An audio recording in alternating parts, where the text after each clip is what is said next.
sociopolitique, économique et culturelle en Guinée. Piloté par l'équipe de la rédaction du groupe SGI Média et les consultants, c'est le rendez-vous phare pour éclairer votre lecture de l'info. La Tribune de l'actualité plus, du lundi au vendredi, de 9h15 à 10h45 sur Chéri FM Guinée. La Tribune de l'actualité plus, de 9h15 à 10h45 sur Chéri FM Guinée.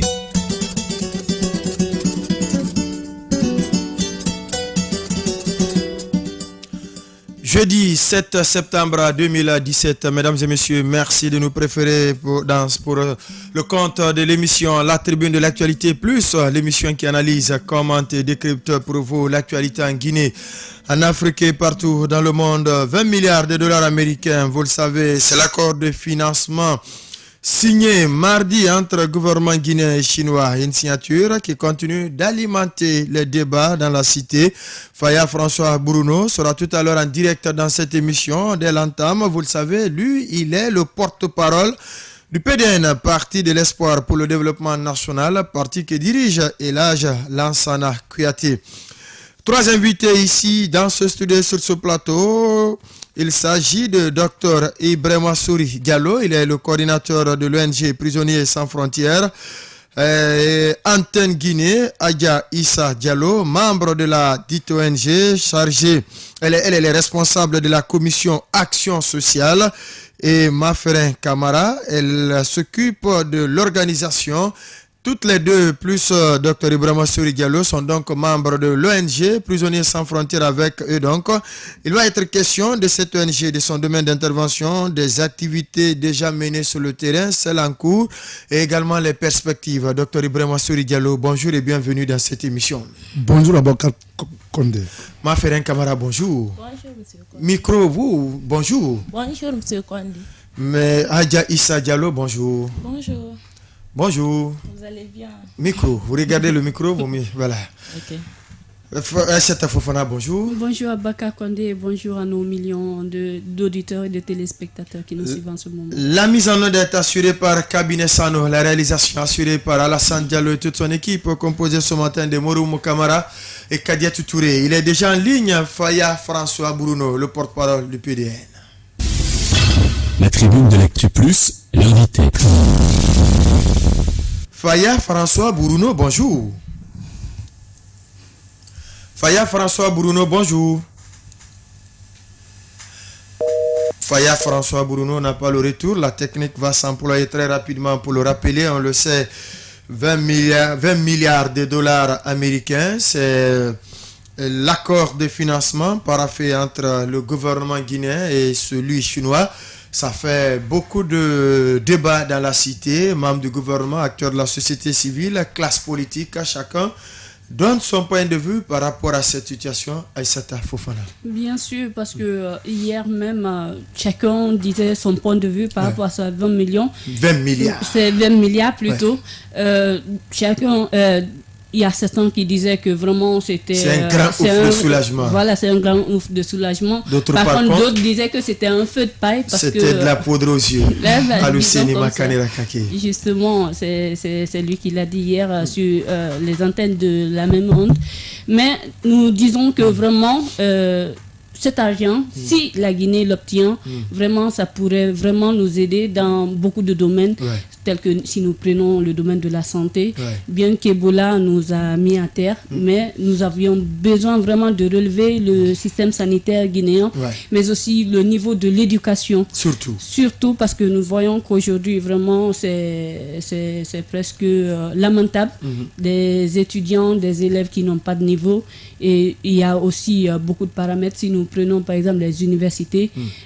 Oui, une bonne partie de ce montant, selon le ministre d'État chargé des investissements publics-privés, Dr Ibrahima Souri Fofana, va être utilisé dans l'extension et la rénovation des universités régionales. Surtout les universités régionales, parce que ce serait une bonne chose.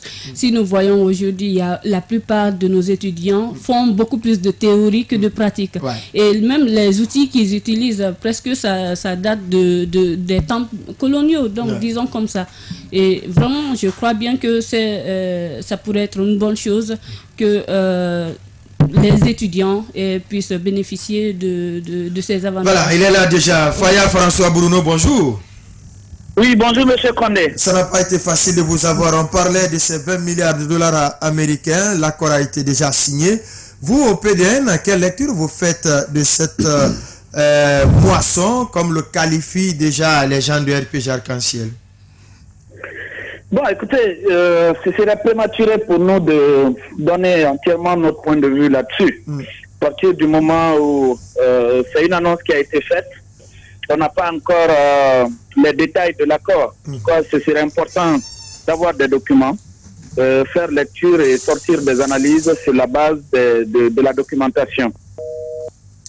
On va essayer de rappeler Faya François Bruno très rapidement pour qu'il parlait déjà de... Ça a été quand même la préoccupation de la société civile, en tout cas le jeune Sekou Koundounou a dit la même chose, que 20 milliards c'est bon, mais on veut savoir quelle a été la base des négociations. Est-ce que ce n'est pas... on n'a pas vendu les mines, on n'a pas bradé les mines guinéenne par rapport à cet accord, puisque on a l'exemple de la République démocratique du Congo, minerai contre investissement, mais ça a été vraiment un véritable fiasco dans ce pays. Est-ce que cette leçon a été bien prise en compte? Faya François Bruno, oui, vous parliez de la maîtrise d'abord des contours avant de se prononcer sur ce sujet. Exactement, exactement, il faut qu'on ait la documentation pour avoir la réponse à certaines interrogations que nous sommes en train déjà de formuler, notamment le plan de financement, les éléments de contrepartie, parce qu'il parle d'un prêt mixte, d'un accord mixte, c'est-à-dire qui contient des prêts et des dons. Donc nous allons à partir de là comprendre qu'est-ce qui est prêt et quelles sont les modalités du prêt, c'est-à-dire le taux, quel type de taux ils ont appliqué sur ces prêts, et quel va être l'échéancier de remboursement, les conditionnalités donc de façon globale qui accompagnent ce prêt. Si ce sont des dons, est-ce que ce sont des dons avec contrepartie ou est-ce que ce sont des dons sans contrepartie? Parce qu'il y a toutes ces questions donc, que nous formulons, mais auxquelles on ne peut pas pour l'instant, on n'a aucun élément pour pouvoir apporter des élément d'appréciation. Exactement. Donc, mais ce qu'il faut déjà déplorer, c'est l'effet du coût de communication. Aujourd'hui, le gouvernement est engagé sur une perspective. Allô? On a du mal à avoir Faya. Allô, M. Condé? Oui, allez-y. Voilà. Je dis... le gouvernement est engagé, vous dites? Oui, ils sont engagés sur une perspective de négocier un appui budgétaire que l'Union européenne doit apporter. Mais la négociation se bute à un problème. C'est-à-dire l'Union européenne est en train de voir quels sont les différents prêts chinois que le gouvernement guinéen a contractés. Parce que vous savez qu'ils n'appliquent pas les mêmes modalités, ils n'ont pas les mêmes conditionnalités, les procédures ne sont pas les mêmes. Donc avant d'apporter cet appui budgétaire, ils cherchent d'abord à comprendre quels sont les différents engagements que la Guinée a avec les partenaires chinois. Ça traîne à ce niveau. Et si on sort un tel coup de communication, vous comprendrez que l'appui budgétaire attendu risque d'être pénalisé. Et ça va pénaliser notre développement parce que ça va pénaliser, n'est-ce pas, le financement de certaines infrastructures. Et de l'autre côté, ils sont en négociation aussi. Ce tapis budgétaire annoncé par l'Union européenne, c'est chiffre à combien environ? Je n'ai pas le montant parce que vous savez qu'il y a la loi de finances rectificative qui doit venir au niveau de l'Assemblée nationale. Donc pour l'instant, on ne peut pas. Voilà, on ne peut pas, on n'a pas de montant parce que la loi de finances rectificative n'est pas encore adoptée. Donc nous attendons que ça soit adopté pour qu'on ait un montant définitif sur ce tapis budgétaire de l'Union européenne. Donc ça va compliquer énormément les négociations avec les autres bailleurs de fonds, avec les autres partenaires qui sont déjà engagés, n'est-ce pas, avec notre pays. De l'autre côté, ce qu'on ne comprend pas, dans la communication que chacun de nous certainement a dû suivre, il y a des éléments qui étaient annoncés que les Chinois devaient réaliser depuis, je crois, il y a de cela 2 années. Rappelez-vous cette histoire d'université. Le ministre Yero nous avait dit que ces universités seraient disponibles dans 1 ou 2 années, si je me rappelle très bien. Jusque-là, on nous annonce encore les réalisations sur 20 ans. On ne comprend pas. Donc, pour clôturer, nous disons que nous attendons la documentation pour qu'on puisse vous donner exactement la position du parti là-dessus. Oui, mais M. Faya, François Bruno, au-delà de vos craintes, dites-nous, les premiers prêts qui vont être disponibles, quelle lecture vous faites de cela? Est-ce que si la Guinée obtient ces 20 milliards comme prévu, qu'est-ce que cela pourrait engendrer pour le pays? Non, écoutez, honnêtement, j'ai un peu d'informations en économie. Ce que je sais, c'est que les besoins pour le financement de l'économie guinéenne se chiffre à un montant qui dépasse largement les 20 milliards de dollars. Le montant qui fait problème ici, c'est tout ce qui entoure ce montant, les conditionnalités, les modalités qu'il faut analyser en profondeur. Donc le montant, on n'a aucun problème là-dessus. Pour l'instant, on ne sait pas qu'est-ce qui va être décaissé. Ouais, mais le montant, quand même, ça peut être une bonne bouffée d'oxygène pour l'économie guinéenne. Si en tout cas, comme vous l'avez dit, les conditionnalités sont acceptables à tout point de vue. Exactement, c'est-à-dire si vraiment on met ça sur table et qu'on arrive à absorber. Allô? Allô? Oui, vous êtes en direct.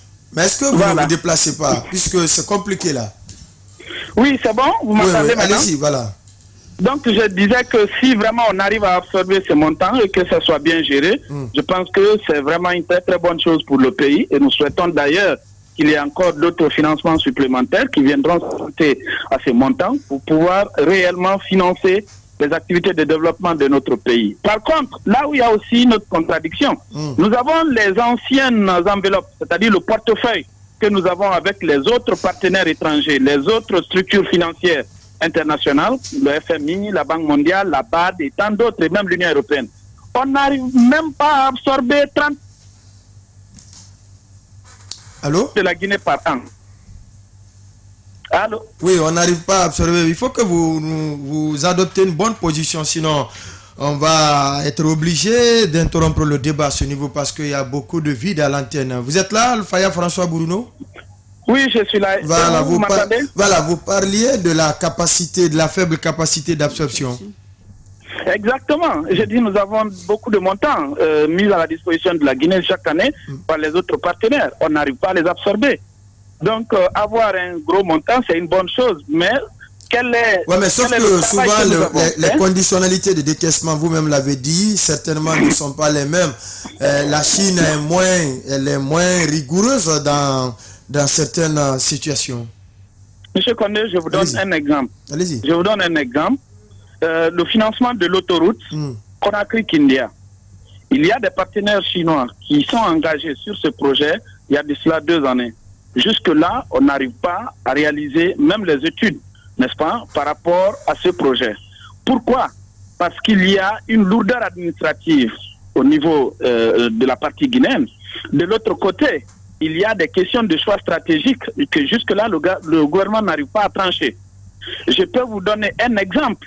L'affaire je crois c'est le train, n'est-ce pas, qui transporte aujourd'hui les gens de Conakry jusqu'au port. Conakry Express. Vous avez suivi les débats autour, où les Chinois vous disent, nous, les engagements, nous les avons respectés, mais la Guinée n'a pas respecté ses engagements. Finalement, ils ont exigé à un moment donné d'arrêter le train. Donc, vous-même voyez tout ça. Donc, il y a un travail en amont. C'est pourquoi nous insistons toujours d'avoir un gouvernement qui soit composé d'hommes compétents pour avoir une administration de qualité. C'est la qualité des hommes qui conduisent les opérations administratives de notre pays qui peut nous permettre, n'est-ce pas, voilà, d'utiliser avec efficience et efficacité les fonds qu'on met à notre disposition. J'ai discuté hier de cela quand quelqu'un disait oui, Ouattara avait eu 15 milliards d'euros avec l'Union européenne. J'ai dit oui, l'administration ivoirienne était prête et la Côte d'Ivoire n'avait pas aussi hypothéqué ses ressources naturelles. C'était des prêts, ils se sont engagés, ils les ont rapidement absorbés. Aujourd'hui, ils sont en train de rembourser ces prêts parce qu'il y a eu des investissements aujourd'hui qui sont rentabilisés, qui leur permettent de faire face aux engagements financiers liés à ces prêts. Et justement, M. Faya François Bruno, vous parlez de la faible capacité d'absorption. Donc, vous, au niveau du PEDN, que proposez-vous pour l'absorption des fonds alloués et quels sont les secteurs prioritaires stratégiques dans lesquels, si vraiment la Guinée obtient ce fonds, on pourrait réorienter ce fonds vers ces secteurs? Non, vous savez, aujourd'hui, nous avons des secteurs qu'on appelle les secteurs porteurs de croissance économique. Il ne faut pas se leurrer. Aujourd'hui, il faut suffisamment travailler d'abord sur notre administration. Moderniser, n'est-ce pas, le fonctionnement de notre administration pour qu'on ait une administration de qualité. C'est le soubassement de tout. C'est-à-dire, il y a des questions à l'intérieur qui sont extrêmement importantes. La question de fluidité, de communication entre les différents départements. La question même de la décentralisation. Pour que désormais, quand un pont, n'est-ce pas, s'affaisse comme celui de Guéguédou, qu'on n'attend pas que le ministère ici engage d'abord toute une procédure pour recruter un prestataire qui va réaliser ce pont, pour que l'administration, à travers ses démembrements à l'intérieur, puisse être très réactif face aux problèmes qui se posent. De l'autre côté, les secteurs dont je vous parlais, vous avez l'éducation sur laquelle il faut suffisamment investir, il faut réaliser des infrastructures, n'est-ce pas, dans le secteur, il faut encore renforcer les capacités du personnel qui forme ces enseignants, il faut de plus en plus introduire, n'est-ce pas, des filières qui collent beaucoup plus à l'innovation et, n'est-ce pas, à la compétitivité de la main-d'œuvre guinéenne. De l'autre côté, vous avez le secteur sanitaire qui est complètement abandonné presque dans notre pays. Il faut aujourd'hui des équipements pour qu'on fournisse des services de santé, de qualité et de proximité. C'est extrêmement important. Il faut investir sur ça. Il faut aujourd'hui investir suffisamment dans le secteur de l'eau. L'eau est une source de vie, vous le savez autant que moi. Le secteur énergétique, il faut y penser. Ouais, quasiment tout est prioritaire parce que quand vous commencez à citer, vous toucherez tous les secteurs. C'est pourquoi, dans mon temps, Albert Camara me le dit, que tout est priorité. Et parmi les priorités, il faut savoir ceux qui sont prioritaires. C'est cela. Maintenant, l'autre sujet, c'est bien cette reprise des manifestations annoncées par l'opposition républicaine. Est-ce que cette fois-ci, le PEDN prendra part? C'est le 20 précisément. Bon, pour l'instant, on n'a pas encore mis ce point à l'ordre du jour de nos réunions. Je ne saurais me prononcer à partir du moment où le bureau exécutif de mon parti ou le président ne m'ont pas autorisé à donner un avis là-dessus. D'accord. Et pendant ce temps, votre président, lors d'une de ses sorties médiatiques, a estimé que la CENI, dans son entièreté, doit être changée. Et comme si c'était du berger à la bergère, il y a le président actuel de l'institution, Maître Salifou Kébé, qui estime que la CENI guinéenne, c'est la meilleure des CENI dans la sous-région. Bon, ça vous fait je rire. crois que le souhait pour nous, est qu'elle soit réellement la meilleure CENI. Je crois que si elle était la meilleure CENI, on n'aurait pas connu la dernière crise qui a permis lui-même de venir comme président de la CENI. N'est-ce pas, si on avait une meilleure CENI, on n'aurait pas autorisé, n'est-ce pas, le déroulement du scrutin jusqu'à 20h ou 22h lors des dernières élections présidentielles. Si on avait la meilleure CENI, on aurait déjà tenu les élections communales. Oui, mais au Sénégal voisin, les dernières élections, on est allé jusqu'à autoriser les électeurs à voter avec la simple carte nationale d'identité. Si c'est prévu dans leur texte de loi, ça non, ne pose c'est pas de vous problème, dire combien il y a eu des manquements. Non. À la différence de la Guinée, je crois, le Sénégal, j'ai suivi des débats là-dessus, oui. C'était prévu. C'est prévu. Mais la Guinée, le problème, on dit que le scrutin ne doit pas se dérouler sans les enveloppes. C'est-à-dire que le bulletin doit être mis dans une enveloppe fermée. L'électeur doit mettre ce bulletin dans l'enveloppe pour l'introduire dans l'urne. Malheureusement, on a autorisé le vote à des endroits, contrairement à cette disposition du code électoral, où on a dit aux gens, vous pouvez mettre les bulletins sans les mettre dans les enveloppes. On a dit en Guinée, le vote, les bureaux de vote se ferment à 18h. Ça, c'est la loi électorale qui le dit. Oui. Malheureusement, on a dit ici que les gens peuvent continuer à voter au-delà de 18h. C'était illégal. Après avoir consulté, bien entendu, la Cour suprême dans un premier temps, et puis la Cour constitutionnelle après. Je ne crois pas que la Guinée avait même à ce moment la Cour constitutionnelle. J'ai dit la Cour suprême en ce temps. Je ne crois pas que la Cour suprême a donné son avis favorable. Aurait autorisé, n'est-ce pas, que on a régulièrement reçu les communiqués, puisque la synergie des radios FM 2015, c'est ici même qu'il a abrité, Chéri FM. On recevait au fur et à mesure ces communiqués par rapport à telle ou telle situation. Les communiqués signés de la CENI, pas de la Cour suprême. Oui, mais après avis favorable, après avis favorable selon le contenu du communiqué. C'est là la grande nuance. Nous nous sommes toujours battus pour qu'on ait une CENI. Je vous donne un exemple. Allez-y. On dit, la loi électorale dit qu'il faut que le fichier soit révisé annuellement. C'est-à-dire à la fin de chaque année, ouvrir le fichier pour sa mise à jour. Ouais. Est-ce que c'est fait dans notre pays? Donc si M. Kébé nous dit que la CENI guinéenne est la meilleure dans la sous-région, nous souhaitons qu'il travaille pour que la CENI puisse s'améliorer, pour que la CENI puisse toiletter notre fichier électoral, pour que la CENI puisse organiser des élections crédibles et transparentes dans notre pays. Au lieu de se mettre à répondre les acteurs politiques. Exactement. D'accord. Faya François Bruno, porte-parole du PDN, merci d'être passé dans cette émission. C'est moi qui vous remercie. Ici dans ce studio, donc Ibrahima Souri Diallo, mais aujourd'hui il n'est pas acteur politique. Voilà, à présent on va se tourner vers les trois invités ici dans ce studio, sur ce plateau, Dr Ibrahima Souri Diallo. Le constat qu'on fait partout où vous êtes coordinateur général, au niveau du BOC, coordinateur général, dans les ONG, coordinateur général, au niveau de l'opposition républicaine, coordinateur de la cellule organisation des manifestations. Quel est votre secret, Dr Diallo? Non, s'il te plaît, Condé, je ne suis pas là pour expliquer. C'est là. Pourtant, c'est important. Je pense que tu peux esquiver cette question pour aller à l'essentiel, Condé. Ah bon. Voilà. Pourquoi vous êtes coordinateur au BOC, coordinateur à l'ONG Prisonniers sans frontières, coordinateur de la commission organisation des manifestations au sein de l'opposition républicaine? Bon, certainement, ça peut être dû à ses compétences. Ça s'explique par les compétences depuis l'université et jusqu'à aujourd'hui. Bon, chacun connaît quand même son passé. Ah bon. Il y a pas mal de groupes de jeunes qui ont tourné autour de moi et qui connaissent aujourd'hui que tout ce qu'on dit de Dr Diallo est selon les compétences professionnelles. C'est vraiment une vérité. Je ne cherche pas à forcer à être coordinateur, c'est les gens par nécessité trouvent que si on est avec le Dr Diallo, acceptons qu'il soit à la tête pour qu'on puisse bien évoluer. Pourquoi lui, il coordonne toujours, il n'est jamais coordonné? Bon, certainement, je suis coordonné dans l'opposition républicaine par c'est le Dr Diallo. Ah bon, une première. Voilà, donc c'est ça. Voilà, et puisque vous parlez de l'opposition républicaine, on n'est pas là aujourd'hui pour parler de la politique, mais quand vous nous ouvrez une brèche, on s'engouffre. Pourquoi vous voulez reprendre les manifestations à partir du 20 septembre?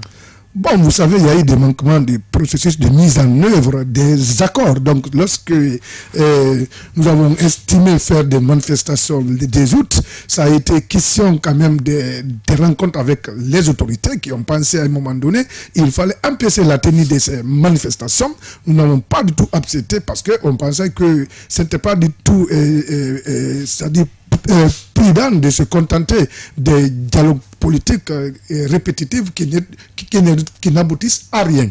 Donc, raison pour laquelle nous avons estimé qu'il fallait partir en mars. Et lorsqu'on a marché, les autorités ont voulu négocier avec nous pour qu'on arrête. Mais cela ne nous a pas empêché toujours parce que ce sont des manifestations en série qui étaient organisées. Mais suite au départ des pèlerins, nous avons cherché à suspendre. Donc, la reprise pour le 20, ce n'est pas étonnant. Nous avons suspendu pour les opérations de pèlerinage. Et aujourd'hui, nous supposons que ces opérations sont terminées. Les pèlerins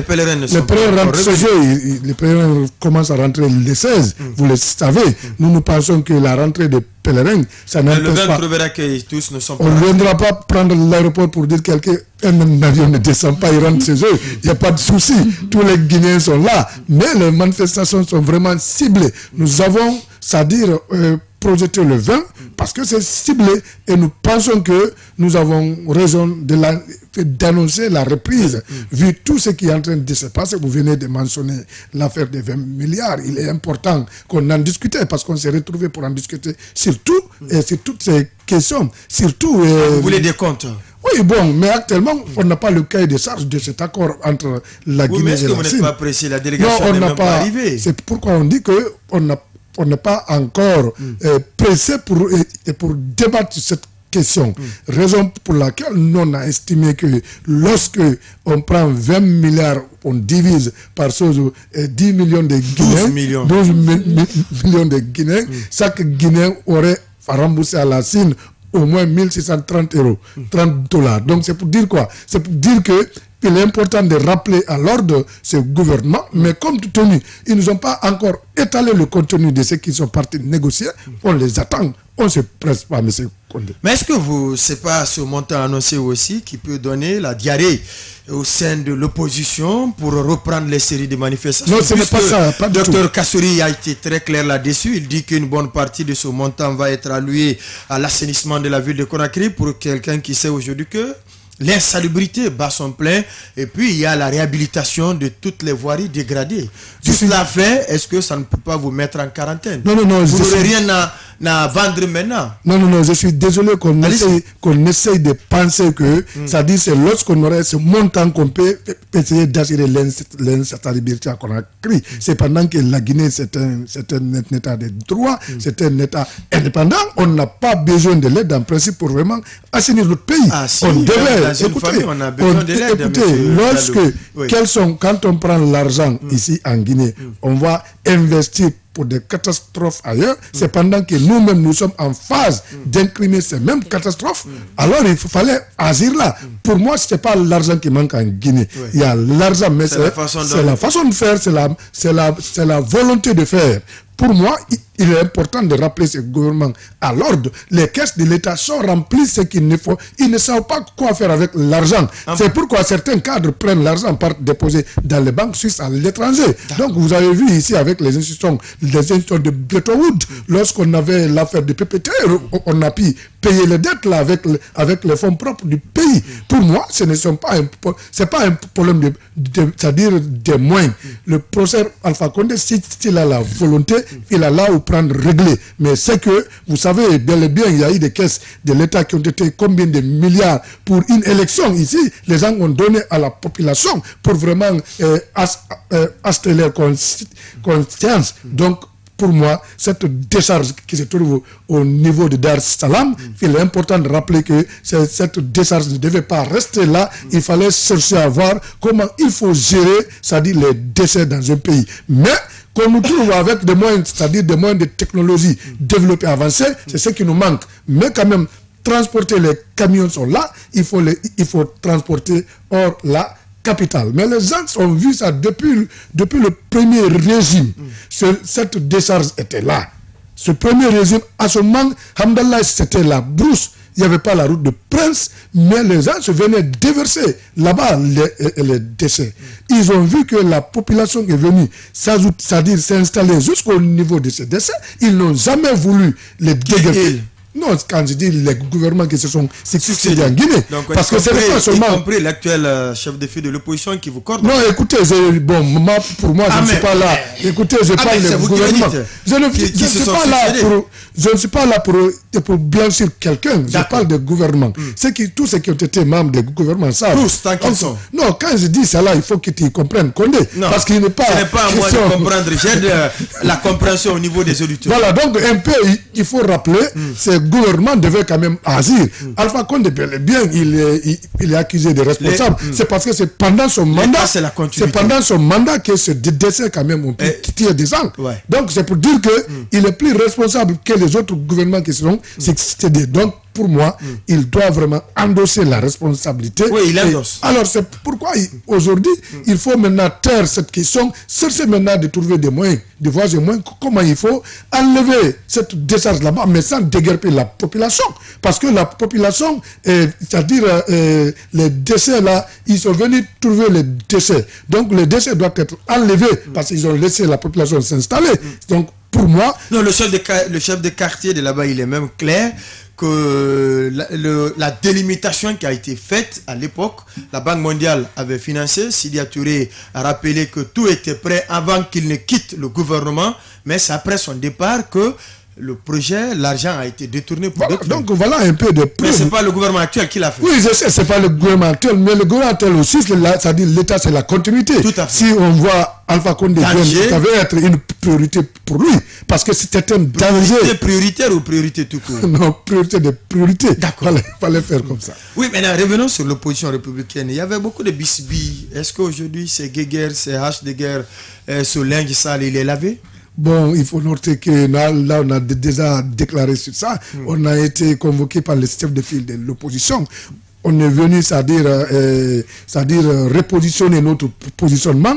Il fallait repositionner parce que chacun avait une position, vous savez. Mais on a cherché à laver le linge sale et aujourd'hui on est ensemble. Avec quel savon? Diama ou Kabakoudou? Non, comme c'est l'expression qui a été utilisée, c'est pourquoi je dis qu'on a lavé le linge sale. Mais vous, les jeunes leaders, vous étiez très tranchés au sujet de Aboubacar Sylla notamment. Vous avez estimé qu'il n'était pas là pour servir l'opposition républicaine. Vous maintenez toujours votre position? Non, cette question est derrière nous. Ce problème est déjà dépassé. Donc on n'a plus besoin de revenir sur ça. Bakar Sylla est devenu un ami politique. Nous sommes ensemble. Et il s'est remis à la tâche? Bon, vous savez, chacun avait une position. Bakar Sylla est le porte-parole. C'est Loudal est le président de la commission de réflexion stratégique. Moi, je suis le président de la commission d'organisation. Chacun est venu et on s'est tous excusés. Tout va bien. Et voilà. Les divergences sont complètement... Il n'y a plus de divergences dans l'opposition républicaine. Tout va bien. Tout va bien. Qu'est-ce qui peut rassurer? Vous avez vu maintenant, là, quand ça s'appelle, tout le monde, si les gens qui ne sont pas disponibles, ils envoient leurs représentants. Donc, et on s'appelle, tout va bien, il n'y a pas de divergence constatée actuellement. Et vous acceptez encore qu'Aboubacar Sylla, puisqu'il est irremplaçable, redevienne encore porte-parole? Non, la question là a été débattue. On a une commission de relecture de la charte de l'opposition républicaine où Bakar Sylla même à son retour a dit qu'il a déclaré officiellement qu'il doit être remplacé. Donc ça la question là ne se pose plus. On doit revoir les textes, faire une relecture parce qu'on veut maintenant que les autres qui ne sont pas de l'opposition, parce qu'il y a eu plus de 4 à 6 demandes d'intégration à l'opposition républicaine, des partis qui viendront les jours à venir. Donc on va vous faire les comptes rendus de l'arrivée de ces partis-là. Il ne suffit pas de remplacer pour remplacer Aboubacar Sylla. On peut ne pas l'aimer, mais il joue bien ce rôle de porte-parole. Là, il joue ce rôle, il faut rappeler. Aboubacar Sylla, c'est un cadre. Il faut les très rompu à la tâche. Non, c'est un bon cadre. Un bon cadre. Ouais. Et aujourd'hui? Non, je les ai toujours rappelé qu'il est un bon cadre. Mais quand même, les divergences entre nous restent des divergences. Mais comme on a déjà esquivé cela, nous sommes dans les meilleurs sentiments. Il n'y a plus de notion à s'attaquer sur les ondes. Est-ce que pensez-vous qu'il doit être changé? Est-ce qu'il y a quelqu'un aujourd'hui? Non, ce n'est pas là la question. On n'a pas besoin de dire qu'on doit changer Paul Pierre. Si? Non, ce n'est pas ça l'objectif de l'opposition républicaine. Celui qui veut assumer une responsabilité et qu'il est à cette tâche, il est carrément conduit là. 3 invités ici dans ce studio, sur ce plateau. Il s'agit de Dr Ibrahima Souri Diallo, coordinateur général de l'ONG Prisonniers sans frontières, Antenne Guinée, Adja Issa Diallo, membre de la dite ONG. Elle s'occupe de la commission action sociale, et Maferin Kamara, l'homonyme de ma maman, ma chère mère, Maferin Keita. Elle s'occupe de la commission d'organisation. Parlons à présent de cette ONG. Vous assurez la coordination générale. C'est quoi Prisonniers sans frontières, Dr Ibrahima Souri Diallo? Bon, Prisonniers sans frontières, c'est une ONG d'abord qui est née en France et qui a évolué dans l'Afrique francophone, qui agit dans le cadre d'assistance aux détenus en milieu carcéral. Alors cette ONG a la vocation d'assister les détenus dans 4 volets. C'est-à-dire en milieu carcéral, les détenus se plaignent de quoi? C'est-à-dire j'ai faim. Quand les détenus se plaignent qu'ils ont faim, on assiste les détenus dans leur alimentation. Deuxième question que les détenus posent comme question, je suis malade. Lorsqu'ils disent qu'ils sont malades, on les assiste dans leur problématique de santé. Donc, les détenus également dans la santé, il y a le problème de l'hygiène. On les assiste pour les apporter des savons et autres, et des habits. Donc, ils parlent encore ou en mon dossier. Lorsque les détenus parlent de leur dossier, on les assiste dans le suivi de leur dossier jusqu'à leur trouver, c'est-à-dire des avocats pour ceux qui n'ont pas d'avocats, et on les aide afin que leur dossier soit bien suivi à milieu carcéral. Et la 4e question, les détenus se demandent après leur libération comment je serai après ma libération.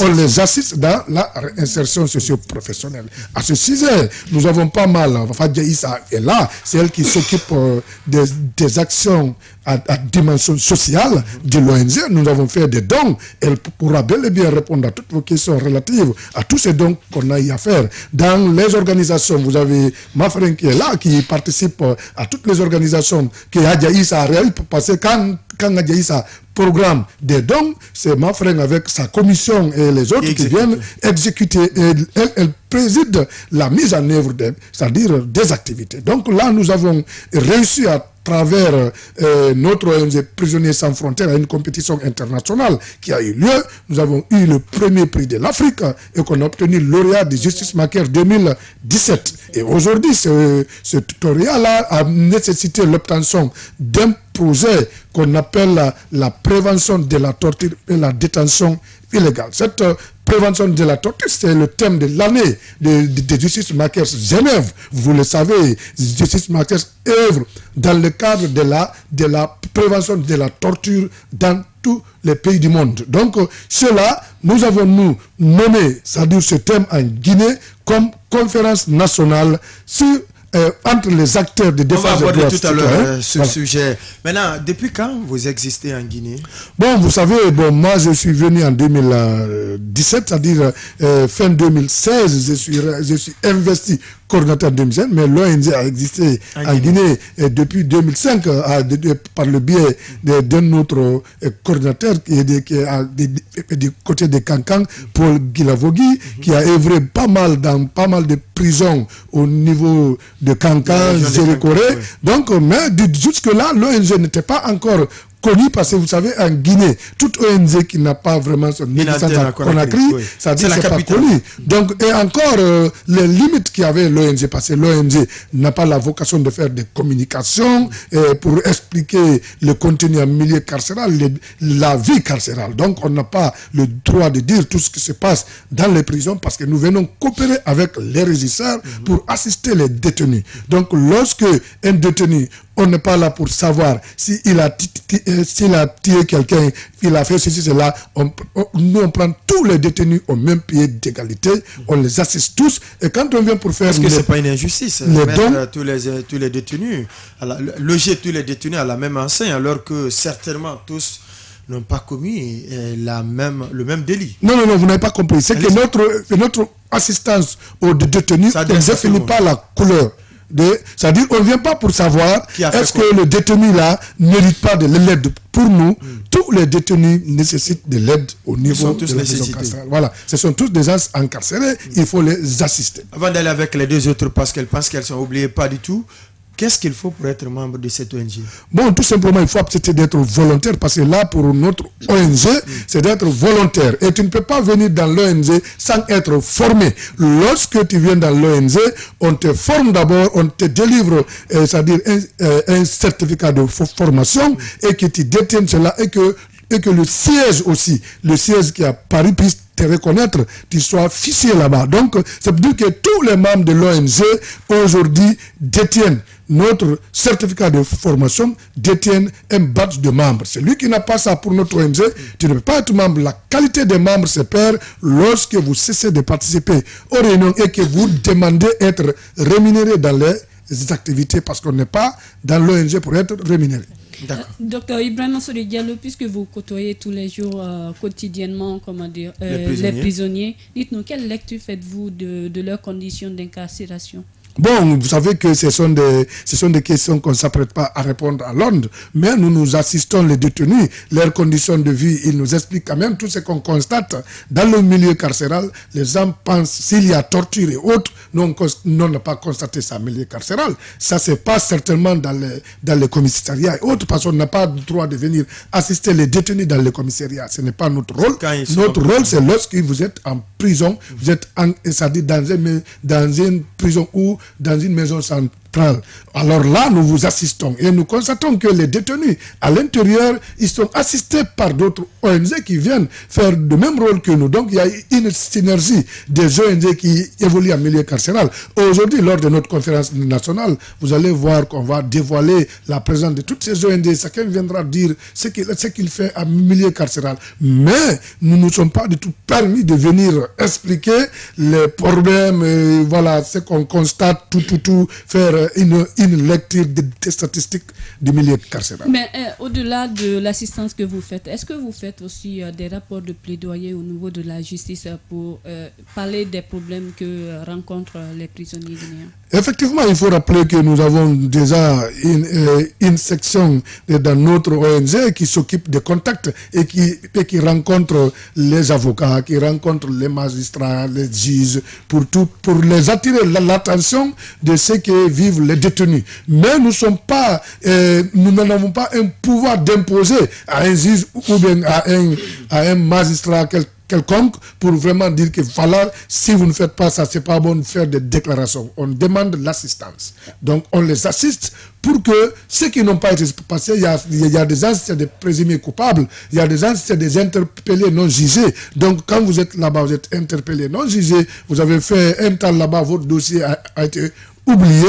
Donc nous on fait des plaidoyers pour que votre dossier soit envoyé en justice afin que vous soyez jugé. Et quand vous êtes jugé et condamné ou quoi, quel qu'en soit c'est-à-dire votre sort, après libération, on vous assiste à réintégrer, à avoir un travail. Et dans le milieu carcéral, nous agissons dans le cadre de la formation, c'est ce que j'avais oublié à vous dire.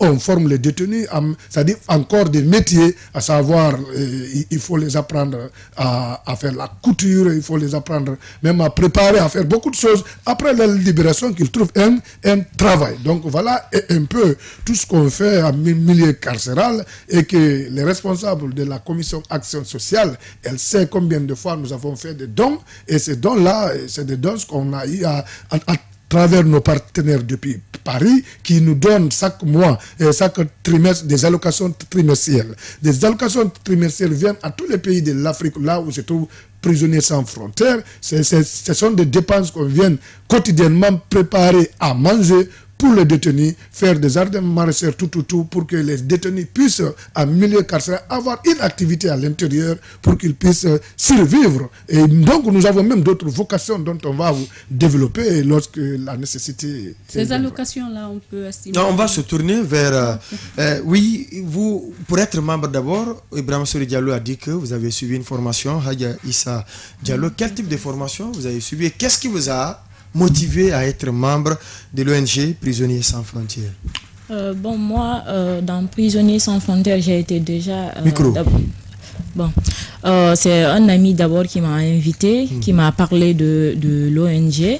C'est une ONG humanitaire, donc du coup, j'ai assisté à une formation d'abord pour connaître réellement ce que la vocation de l'ONG, l'objectif de l'ONG. Donc, on nous a donné une formation qui s'est tenue à Winfrey-Opra par Dr Ibrahim Sori Diallo. Et puis, quand les Blancs aussi, les représentants pays, dans Albert, Alain et Bernard, sont venus nous donner des informations sur l'ONG, qu'est-ce qu'ils ont eu à faire depuis qu'ils se sont installés ici et comment ils arrivent à faire dans d'autres pays. On sait quand même que des ONG, on n'en manque pas. Il y en a qui évoluent dans le domaine de la santé, dans le domaine de l'agriculture et tant d'autres. Pourquoi vous avez préféré être dans Prisonniers sans frontières, fréquenter les milieux carcéraux? Bon, moi, depuis fort longtemps, c'était, je sais pas si c'est un... Bon, depuis fort longtemps, j'aime assister les prisonniers parce que même à la maison, je suis des films de prisonniers, donc j'aimerais être à leur place pour connaître réellement qu'est-ce qu'ils vivent, quelle est leur moralité dans la prison, qu'est-ce qu'ils aimeraient faire, donc ce qui les a poussés à faire des actes qui les ont envoyés en prison. Oui. Voilà, donc c'est juste ça. Et est-ce que si vous êtes avec eux, quel est le sentiment qui vous anime? Comment ça se passe le contact? Bon, on a eu pitié ou bien... Non, j'ai pitié parce que tous les prisonniers se disent qu'ils sont innocents, donc ils ont été accusés. Où en est leur dossier? Ils sont en manque d'avocats. Quand ils payent des avocats, ils ne savent pas où est leur dossier. Ils n'ont pas été jugés, donc je me mets un peu à leur place. Et face à eux, est-ce que vous n'avez pas peur, par exemple, si si vous entendez que quelqu'un a commis un crime ou bien des actes horribles et que vraiment que lui, devant vous, face à vous, il vous dise que non, il est innocent, c'est ceci. Est-ce que vous ne vous sentez pas un peu... vous n'avez pas peur? Non, j'ai pas peur parce que quand on fait des dons, on a eu même à rentrer dans la cellule, comment on appelle la cellule des condamnés. C'est des gens qui estiment qu'ils ont fait des crimes. Quand ils nous expliquent, même eux, ils ont peur parce qu'ils nous cherchent quand ils nous voient, ils nous côtoient, ils parlent. C'est que j'entendais dehors, quand je suis rentrée à mon fort étonnement, tout le monde était jovial. Bon, ça va dans la prison. Ibrahima Souri dit qu'il n'y a pas de rémunération. Qu'est-ce que vous tirez comme satisfaction en étant membre de l'ONG Prisonniers sans frontières? Bon, il y a d'abord des formations et puis depuis que je suis là, j'ai rencontré des personnes que je voyais à la télé et puis des prisonniers.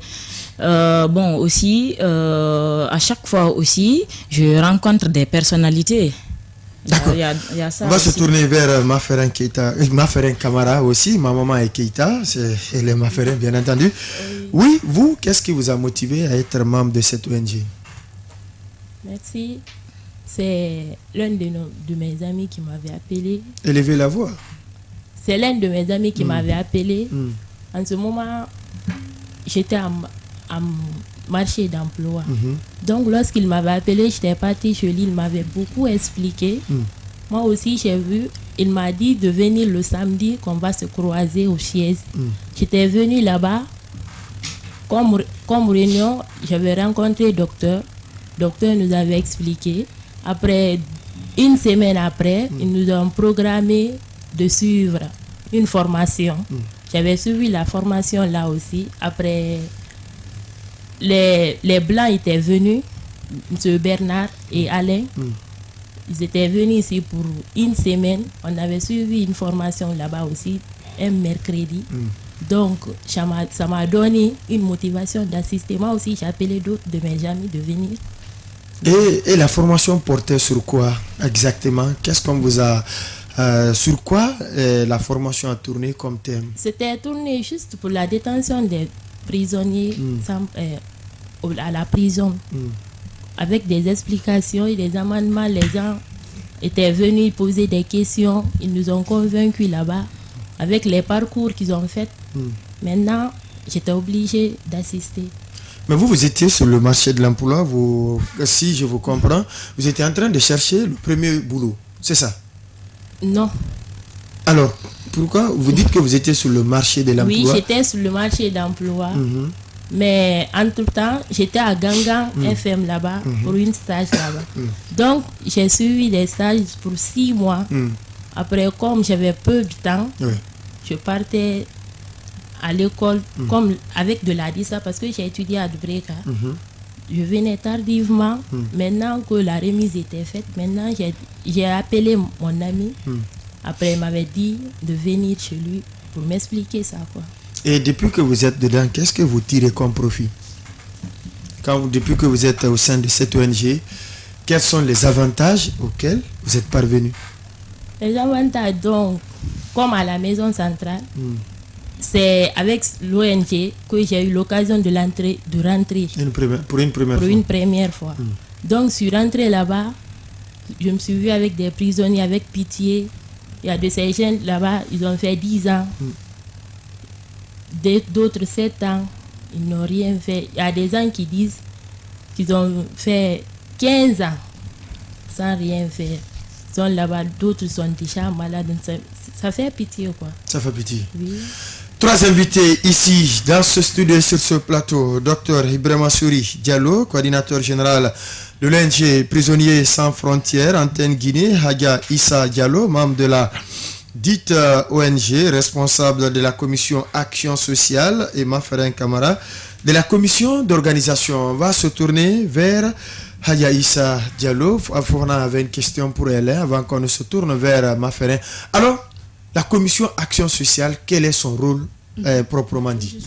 Bon, la commission Action sociale, son rôle, c'est de chercher des partenaires.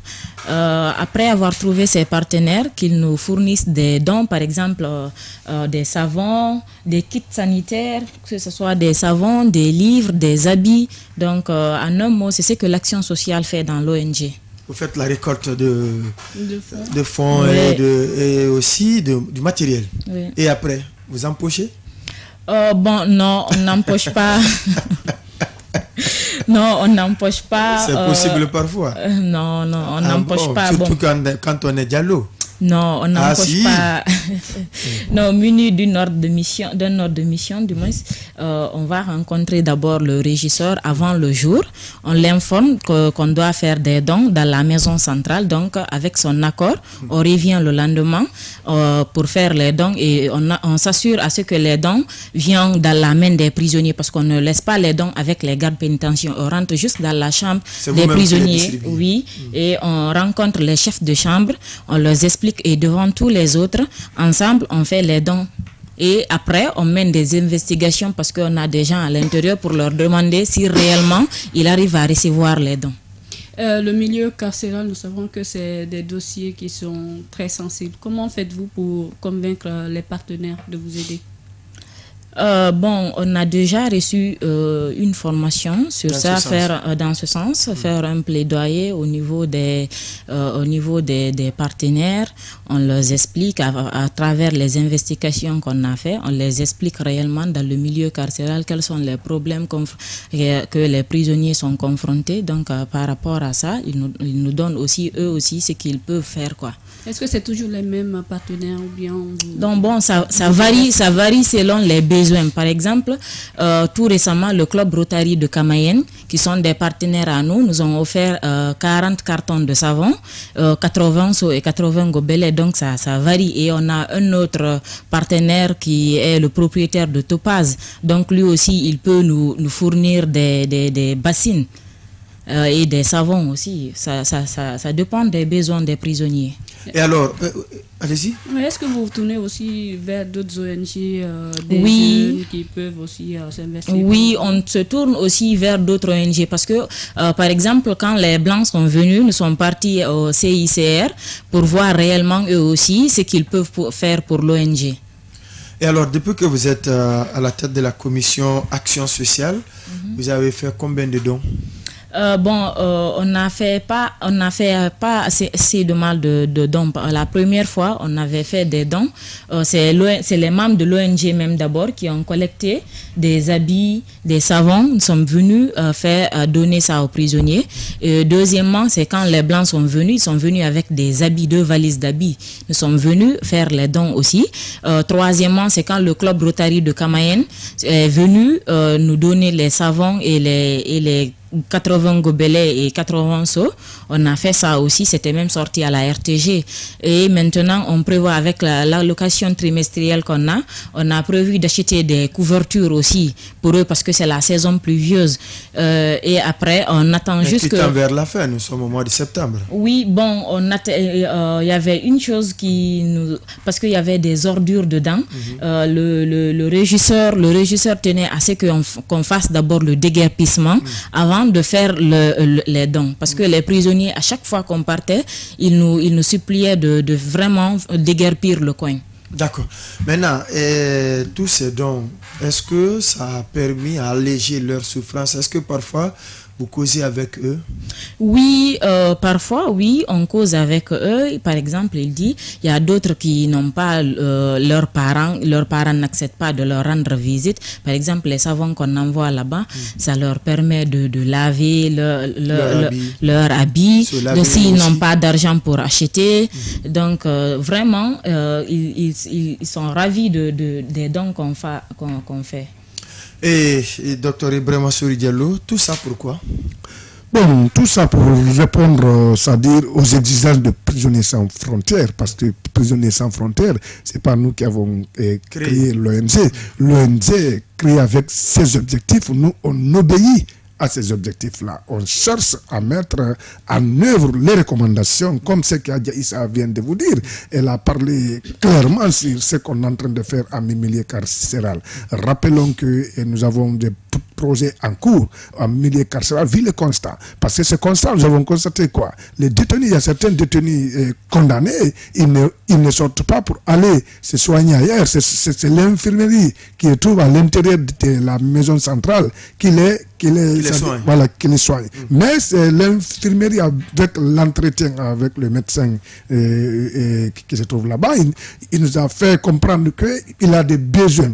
Ces besoins-là, c'est par exemple quand il y a un problème de pneumonie, c'est un malade en milieu carcéral, on n'accepte pas qu'il parte par exemple faire la radiographie ailleurs et l'échographie aussi ailleurs. Bon, comme moi étant radiologue, j'ai décidé de mettre en place une unité d'imagerie à l'intérieur. Donc j'ai discuté ça avec les amis de Paris. On est en train de mettre en œuvre cette unité qui va permettre maintenant les détenus de détecter leur maladie en milieu carcéral, parce qu'on ne faut pas garder un malade pour dire que comme il est condamné, on ne le soigne pas parce qu'on ne connaît pas de quoi il souffre. Parce qu'une pneumonie se traite lorsqu'on connaît l'étendue de la pneumonie. Donc c'est pourquoi nous avons mis en place ce projet et qui doit être réalisé. Ensuite, nous avons dit qu'il faut mettre en place un jardin maraîcher au sein de la maison centrale. Là où se trouve, c'est-à-dire cette décharge que Diaïssa vient de vous dire, cette décharge que le régisseur nous a dit de déguerpir. Donc, nous avons dit qu'il faut déguerpir cette zone, transformer le milieu en jardin maraîcher. Maintenant, il se trouve que ce projet a été vraiment validé par le siège, et le siège en train de mettre en œuvre, à dégager les moyens pour qu'on puisse réaliser, c'est-à-dire ce jardin maraîcher-là. Rappelons que nous avons pas mal rencontré des partenaires qui ont aussi donné des engagements. On travaille avec Terre des Hommes dans une cellule de coordination des activités des organisations qui agissent en milieu carcéral. Mais nous intervenons à tous les niveaux. Quand vous prenez Terre des Hommes, c'est seulement avec les tout petits, et nous intervenons à tous les niveaux. C'est transversal. Donc c'est pour dire que nous avons besoin quand même de coopérer avec toutes ces organisations-là pour que certaines actions dont ils ne peuvent pas réaliser en milieu carcéral, qu'ils passent par nous pour que nous on les aide à les faire réaliser. Pour la réalisation de vos projets, la mise en œuvre, est-ce que c'est tous les prisonniers qui sont sélectionnés ou bien vous faites une sélection de quelques prisonniers qui vont faire un échantillonnage? Non, c'est tous les prisonniers, on n'a pas de préférence. Quand on vient, par exemple, quand on vient avec l'action d'Issa, les dons de savon, on est parti cale par cale, donner à tous les détenus, mettre des kits de santé devant toutes les portes à l'intérieur de la maison centrale. C'est pourquoi quand vous venez, vous rencontrez n'importe quel détenu, là-bas, il dira que Prisonniers sans frontières viennent jusqu'à nous. Par exemple, le projet de jardinage, jardin maraîcher, comment ça va se faire? Non, les jardins maraîchers, d'abord, il faut mettre en place une commission tripartite. C'est quoi? Il faut des représentants de l'ONG Prisonniers sans frontières, des représentants des détenus et des représentants des agents pénitentiaires. Ceux-ci vont constituer l'équipe de gestion à l'interne. Mais la réalisation du projet relève de Prisonniers sans frontières globalement, parce que c'est nous qui faisons, c'est-à-dire l'installation de trucs, mais la gestion revient maintenant à ces trois-là, parce qu'on ne peut pas venir gérer, exploiter, c'est-à-dire le milieu pour prendre, c'est-à-dire les fruits qui vont sortir, pour dire qu'il y a l'ONG venu prendre tout, vendre. Maintenant, nous là, on ouvre un compte. On ouvre un compte, désolé, on ouvre un compte, on met, c'est-à-dire une partie rentre dans le compte et une autre partie rentre dans l'alimentation, parce que c'est nous préparons à manger pour les détenus en milieu carcéral. Donc nous avons un travail très très élargi pour les détenus, et que ceux-là qui font la même chose que nous, c'est la Croix-Rouge, CICR. Donc ceci aussi intervient dans l'alimentation. C'est pourquoi aujourd'hui, il y a un projet par-dessus de l'Union européenne qui était en cours, et pour vraiment assister les détenus. Prisonniers sans frontières était l'ONG le plus indiqué, mais jusque-là, nous ne savons pas d'abord où en est ce projet, parce que nous n'avons pas encore été invités pour prendre part à la répartition des tâches. Mais nous pensons que les gens verront ce que nous faisons et ils viendront vers nous. Et on n'a pas à chercher ailleurs. Oui, Adja Issa, est-ce que tous ces dons sont destinés seulement à la maison d'arrêt de Conakry, quand on sait que la Guinée, c'est pas seulement Conakry? Bon, pour le moment, prisonniers sans frontières de la France, ils ont jugé nécessaire d'abord de se focaliser juste sur la zone spéciale de Conakry, la prison d'ici. Non, la prison centrale de Conakry. Oui, vous qui êtes dans le volet exécution des projets, quand il y a des travaux de ce genre, que fait la commission d'organisation? Nous venons juste leur assister, voir comment se passent les dons offerts pour les prisonniers, pour bien organiser, pour ne pas que les prisonniers se fassent des choses qu'on ne veut pas là. Comme les polices, les gendarmes qui sont là-bas, ils viennent nous assister pour bien passer le don. Pour ne pas qu'il y ait de la pagaille. Oui, maintenant on parle de ce projet, le projet premier, vous avez été premier, Justice Marker. Maintenant ce projet c'est quoi et comment la Guinée a été numéro 1? Qu'est-ce qui s'est passé pour être à cette première place? Bon, vous savez, les partenaires, quand le projet a été lancé au niveau international, les partenaires m'ont transmis à travers la responsable, c'est-à-dire cette dame qui est responsable de la section secrétariat de Paris. Elle m'a envoyé le message, dit que écoutez, tous les pays doivent compétir, bien que vous venez d'être investi coordinateur, vous devez aussi compétir. Donc là, j'ai accepté la demande et j'ai participé au nom de l'ONG pour compétir. Il faut rappeler que cette compétition, c'est une compétition qui est ouverte à tous les juristes du monde qui peuvent vraiment assister pour donner leur point de vue sur la prévention de la torture et la détention illégale. Donc là, moi j'ai compéti au nom de notre ONG et heureusement à ma compétition, je suis sorti premier de l'Afrique au nom de la Guinée. Et comment la compétition, qu'est-ce qui était comme épreuve à franchir?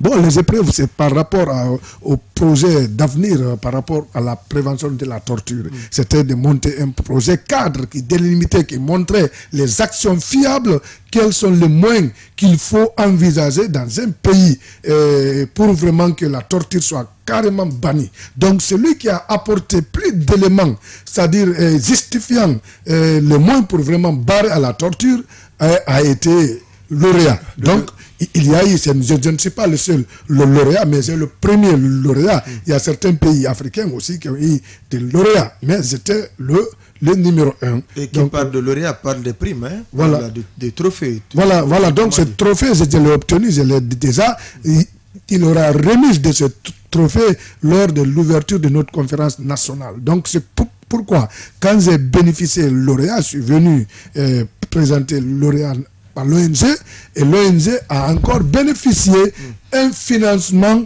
pour la tenue de ce projet dans le pays. Parce que quand tu montes le projet dans la compétition et que tu gagnes, tu dois réaliser. Ça ne se limite pas seulement à la compétition.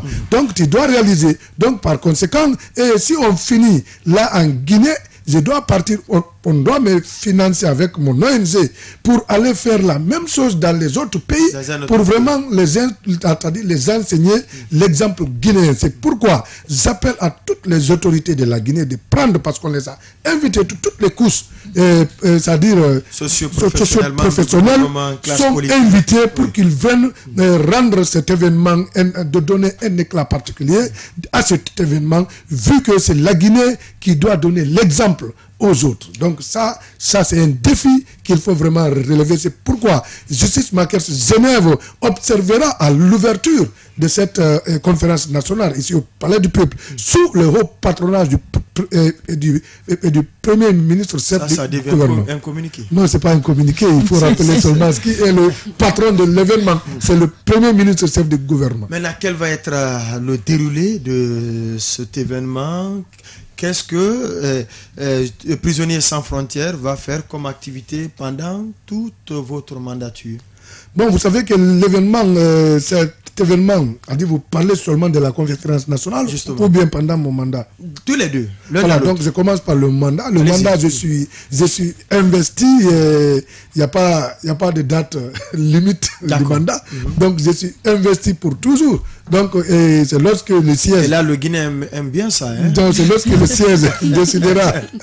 Il n'y a pas d'élection, c'est lorsque je vais être président de l'ONG au niveau Paris que je viendrai faire, j'aurai un mandat. Mais les coordinateurs n'ont pas de mandat, c'est lorsque... C'est à vie. Voilà. Donc, à supposer que Hadja Issa souhaite aussi être coordinatrice. Comment elle peut faire pour vous détourner? Non, écoutez, vous savez que les préfectures sont là, on doit avoir des antennes dans toutes les préfectures. Donc il n'y a pas d'élection? Non, il n'y a pas. C'est-à-dire c'est le siège qui décide. Ce n'est pas nous.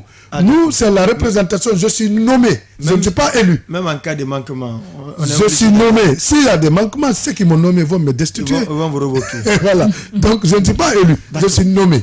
Alors, par rapport à tout ce qu'on fait dans l'ONG, les perspectives, comme je viens de le dire tout à l'heure, il faut rappeler que la commission d'organisation, moi-même je suis membre.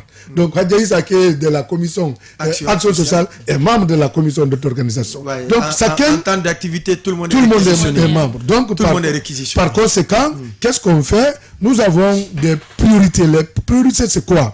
On a mis en place ce qu'on appelle une commission d'action d'urgence. Cette commission d'action d'urgence est composée de tous les présidents de toutes les commissions. Ils viennent là, ils se retrouvent sans les autres membres et ils décident de la mise en œuvre des activités. C'est pourquoi aujourd'hui, vous verrez qu'Hadja Issa est là, elle est de la commission à action sociale. Vous avez vu Chose Mafferin qui est là et qui aussi participe pas mal à des activités. Aujourd'hui, notre priorité, c'est la réussite de l'ouverture. Je vous explique que cette conférence nationale va durer pendant 6 mois. L'ouverture, chaque département concerné, à savoir le ministère de la Justice, doit avoir un temps pour venir exposer quelles sont les mesures qu'ils vont envisager dans leur état général de la justice pour bannir à la torture et à la détention illégale. La période de détention, c'est-à-dire dans les commissariats, vous savez, c'est 48 heures qui doit être prolongée au besoin jusqu'à 72 heures, pas plus. Alors, lorsque un détenu, c'est-à-dire dans un commissariat, dépasse les délais, alors là, c'est-à-dire le ministère de la Sécurité, de son côté, va nous dire, attention, quelles sont les mesures qu'il va désormais instruire au niveau de la police pour ne pas qu'un présumé coupable reste là à un délai échu. Alors c'est pourquoi nous avons dit que les acteurs de défense des droits humains, à savoir l'INDH, c'est-à-dire toutes les corporations des acteurs de défense des droits humains, doivent venir expliquer quelles sont les difficultés qu'ils rencontrent pour vraiment défendre les citoyens et quels sont les moyens qu'il faut mettre maintenant devant ces autorités décideurs-là afin que les citoyens aient leurs droits. En plus de ça, il faut rappeler qu'il y a les avocats qui sont invités et qui vont nous dire quand ils ont le dossier, c'est-à-dire d'un présumé coupable ou bien d'un coupable ou quoi que ce soit, comment ils gèrent, quelles sont les difficultés qu'ils rencontrent. Désormais, la Guinée doit prendre un engagement avec un cahier de charges pour dire que à la sortie de cette conférence nationale, c'est-à-dire sous le contrôle de toutes les institutions, c'est-à-dire nationales et internationales, accréditées en Guinée, voilà ce que nous avons sorti de cette conférence et il n'y aura plus de torture et de détention illégale en Guinée parce que c'est banni par la Convention de Genève. Moi, j'aimerais poser ma question. L'ONG compte combien de membres? Bon, l'ONG n'a pas de limite de membres parce que nous recrutons des membres selon les besoins. Donc, nous avons pour le moment, plus de 90 membres qui ont accepté d'être volontaires. Tout ceci fonctionne pour le moment et le recrutement continue. Mais celle que je vois ici, est-ce que la question de genre est respectée? Vous avez vu ici, déjà, il y a 2. Ouais, les hommes sont en minorité ici. Ici, la question du genre, la femme l'emporte. Voilà, donc. La gente féminine l'emporte. Ouais. Oui, mais est-ce que les filles, les femmes qui sont dans l'ONG sont dynamiques? Oui, elles sont dynamiques. Parce qu'il faut rappeler qu'on a des filles et femmes. Donc, ce n'est pas limité. Lorsque vous êtes femme et que vous venez aux réunions, vous êtes libre. Si vous devez vous absenter, de nous informer, parce qu'il y a des femmes nourrices parfois qui viennent, qui ont des difficultés à gérer leurs enfants. Parfois, ils prennent leurs enfants, ils viennent avec. Donc, c'est pour dire que on n'a pas de limite, dire que si tu es dans si tu es en état de famille, tu ne viens pas. Non, vous pouvez venir. Ouais, mais vous-même, vous êtes à la fois homme politique, acteur de la société civile, coordinateur de ONG, que sais-je encore, médecin. Comment vous faites pour vous planifier afin d'être à la satisfaction de toutes ces structures au même moment? Bon, rappelons que je ne suis pas de la société civile guinéenne. J'ai quitté la société civile guinéenne. Mais être membre de l'ONG déjà, dans Prisonniers sans frontières, ONG relèvent de la société civile. Oui, mais ce n'est pas une ONG nationale, c'est une ONG internationale. Oui, mais avec des membres nationaux. Oui, avec des membres nationaux. Ouais. Donc, c'est pour dire quoi? C'est pour dire que le titre de leader politique n'interdit pas, parce que les amis de la France qui sont venus me recruter savent que je suis le leader politique et ils ont dit que dans leur charte... Donc, je parle maintenant de votre agenda. Comment vous faites? Voilà, de mon agenda, il faut rappeler que je suis vous n'êtes jamais débordé? Je ne suis jamais débordé parce que je suis programmé. Je suis médecin tous les jours. Je suis à l'hôpital et que je quitte l'hôpital, je rentre dans les activités de l'ONG avec les membres et les membres aussi comprennent mes préoccupations. Et c'est pourquoi les choses sont décentralisées. S'il s'agit de dons, je ne viens pas, c'est Adjaïsa qui gère. S'il s'agit de l'organisation, c'est l'équipe de Mafreng avec le consort qui gère. S'il s'agit d'investigation, il y a une commission d'investigation. Et s'il s'agit de la communication, il y a une commission communication. Moi, je viens, parfois il y a certaines réunions, je ne viens même pas. C'est eux qui font leurs réunions, ils tirent des conclusions et ils me soumettent pour vraiment approbation. Donc, ça veut dire que je n'ai pas un poids sur eux, ils savent ce qu'ils doivent faire et que de ce côté, je n'ai pas de souci. Voilà, au niveau politique, vous connaissez, ce n'est pas aujourd'hui. À l'hôpital, je ne manque pas à ce que je fais. Voilà. Et surtout que le 20 septembre, vous devez être dans la rue alors que l'événement commence à partir du 16 septembre. Non, tout cela va se passer. Non, s'il vous plaît. Allez-y. Certainement, l'événement commence le 16. Ouvre ses portes. Et quand l'événement ouvre ses portes, ça n'empêche pas. Non, je suis toujours à l'événement. Et certainement, les politiques comprendront que je ne peux pas être dans une conférence nationale qui doit vers la prévention de la torture et la détention illégale, abandonner ça pour aller faire autre chose. Mais c'est pourquoi tous les politiques sont invités là. Je vois le nom du chef de file de l'opposition. Voilà, le chef de file de l'opposition est là, le haut représentant. Est-ce que lui va abandonner la mobilisation s'il n'est pas il viendra. Non, ce n'est pas lui qui mobilise. Non, je parle de la mobilisation pour la manifestation du 20. Si les gens ne voient pas la tête de Cellou Dalein Diallo... Non, mais attention, la sortie du 16, c'est une sortie d'ouverture. Maintenant, à ce qui concerne la marche, c'est une journée. C'est le 20. Voilà, donc il n'y a pas d'autre chose à faire que de dire... Un des militants déjà de Cellou Dalein Diallo, de l'UFDG, est en ligne et il suit cette émission de plus près. C'est bien Diallo, Mamadou Siradio. Mais avant de le prendre, Fofana va rappeler les deux numéros du standard. Je rappelle que vous pouvez nous appeler sur le 666 99 99 30 ou le 666 99 99 31. Alors on va prendre le tout premier, Diallo Mamadou Siradio. Bonjour. Bonjour M. Abakar Condé et bonjour à l'équipe du jour. Permettez-moi de vous féliciter et vous encourager pour tout ce que vous êtes en train de faire pour le peuple guinéen. Siradio. Oui, mais s'il faut nous féliciter tous les jours, est-ce qu'on ne va pas tomber dans l'autosatisfaction? Non, c'est une fierté. Vous êtes l'incarnation de la bonté, vous êtes l'incarnation de tout ce qui est bon dans notre pays. Moi, j'aimerais maintenant que vous gardez ça pour vous, pour ne pas que les autres Diallo prennent ça autrement. Surtout Hadja Issa Diallo qui est dans ce studio. D'accord? Ok, il n'y a pas de problème. Merci beaucoup. Allez-y, on va aller avec les sujets abordés. En fait, M. Bakar Condé, moi je voudrais vous dire aujourd'hui, le professeur Alpha Condé et son équipe est pris dans leur propre piège. Souvenez-vous, mon cher frère, la conférence d'Abu Dhabi du 24 au 25 novembre 2013. Il est parti, Diallo Sidi de la carrière. Diallo Sidi, bonjour. Bonjour, chérie FM. Bonjour, votre invité. Nous vous écoutons. Je dis bonjour à M. Diallo. Bonjour.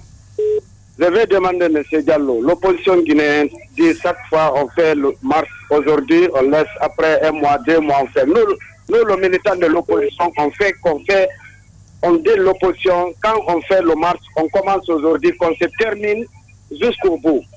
Qu'est-ce que vous appelez jusqu'au bout? Bon, on fait la marche continuellement. Tous les jours. Ce qu'on fait aujourd'hui, on se repose demain, on fait après-demain. Donc vous voulez... Nous, on voudrait 7 jours sur 7. Se comprend. Allô? 7 jours sur 7, M. Sidi.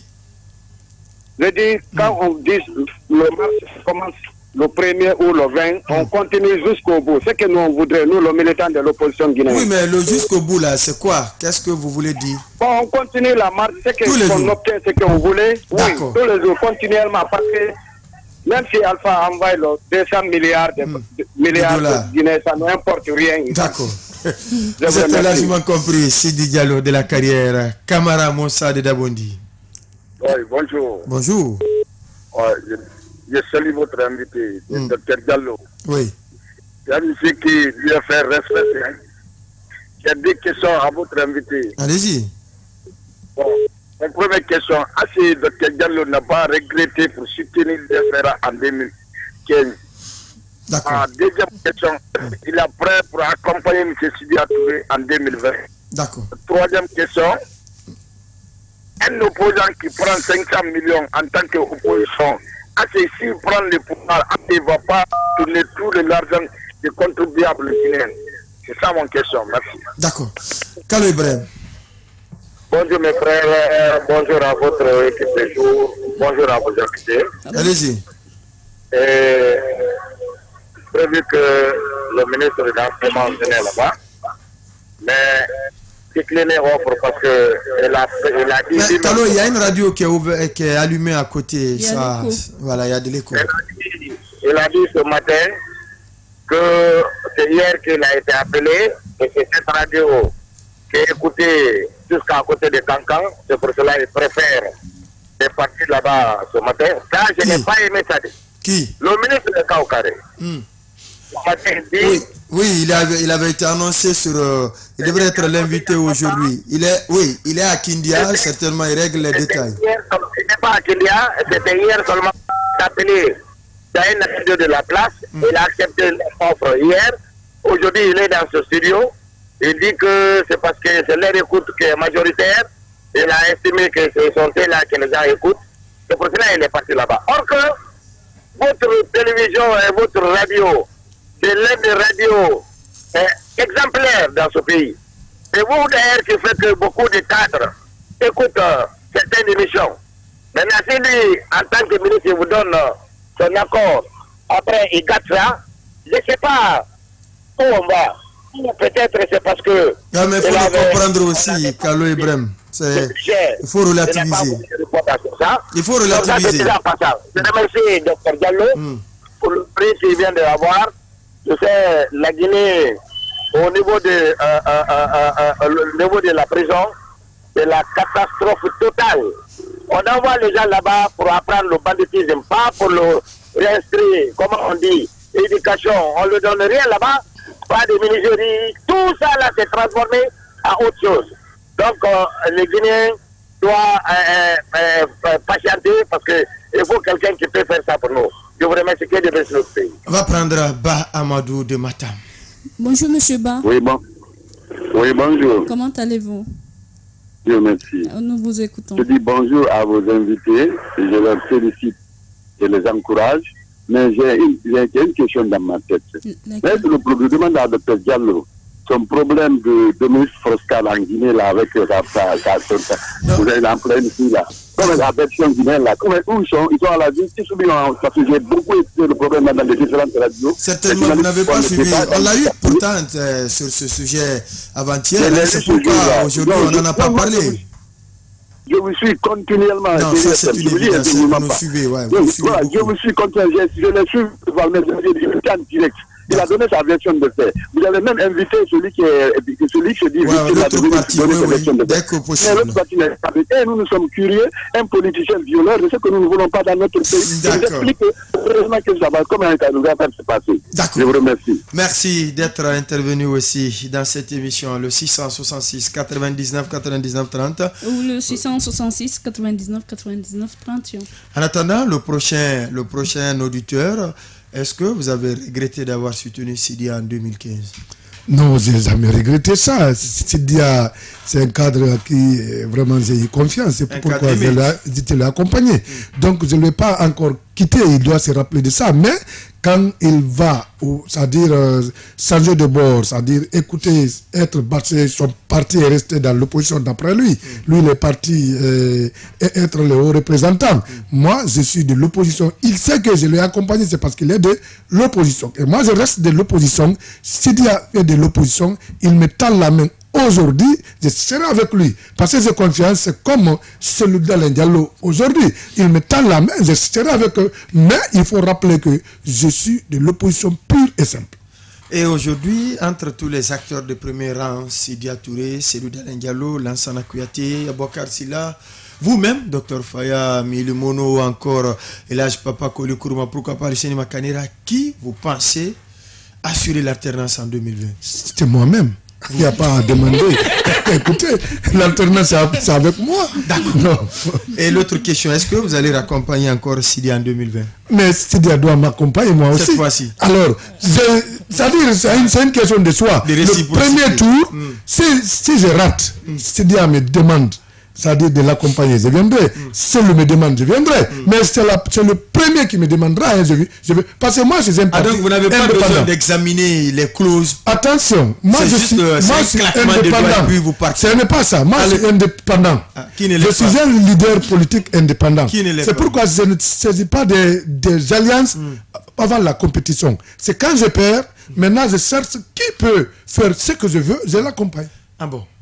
D'accord. L'autre question, quelqu'un qui prend 500 millions par mois, est-ce que en cas d'élection, de l'intéresser à la tête du pays, est-ce qu'il ne va pas confondre le budget de l'État à son budget personnel? Mais écoutez, c'est une institution. Quand il prend 500 millions, ce n'est pas autre chose, c'est l'État guinéen qui lui donne. Je pense que Alpha Condé aussi prend son budget. Le président de l'Assemblée prend son budget. Cela ne se discute pas. Arrêtez de raconter des choses qui ne collent pas du tout à une réalité. D'accord. Et Amadou veut connaître davantage cette histoire qu'on appelait Dominique Strauss-Kahn à la Guinéenne. Voilà. Bon, je pense que l'affaire se trouve déjà à la justice maintenant, parce que le dossier doit quitter le commissariat urbain de Koza pour venir à la justice. La justice va faire son travail. La justice va faire son travail. En attendant, Maferin Kamara, votre mot de la fin.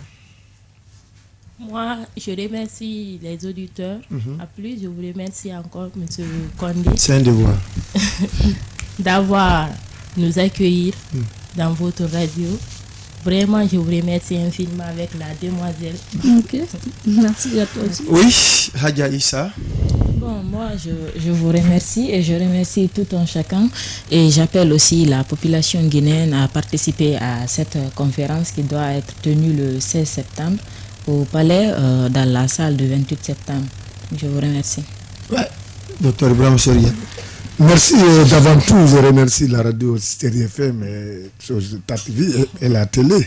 TATV, non? Ouais. Alors, je suis très content d'ailleurs d'être sur les ondes de cette antenne pour discuter et parler de notre conférence nationale par rapport à cette association de l'année qu'on appelle la prévention de la torture dans le monde. Et la Guinée a abrité, c'est-à-dire lauréat d'Afrique, et que nous allons nous y mettre et inviter les autorités à prendre l'événement avec les deux mains. Il ne faut pas penser que c'est Dr Diallo, le politicien, qui organise et ceci, cela. Non, je suis un légaliste et j'agis conformément pour défendre les acquis de la République.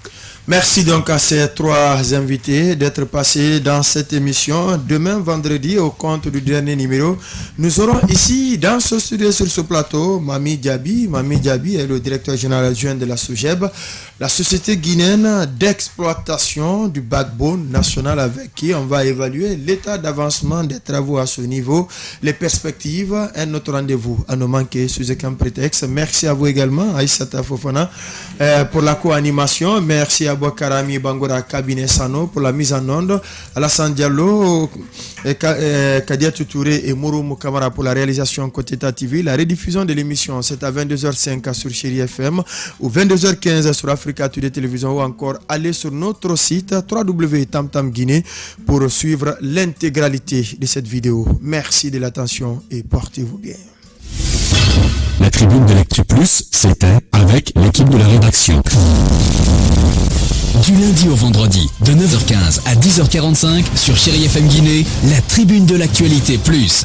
Comprendre, décrypter, analyser et commenter l'actualité sociopolitique, économique et culturelle en Guinée.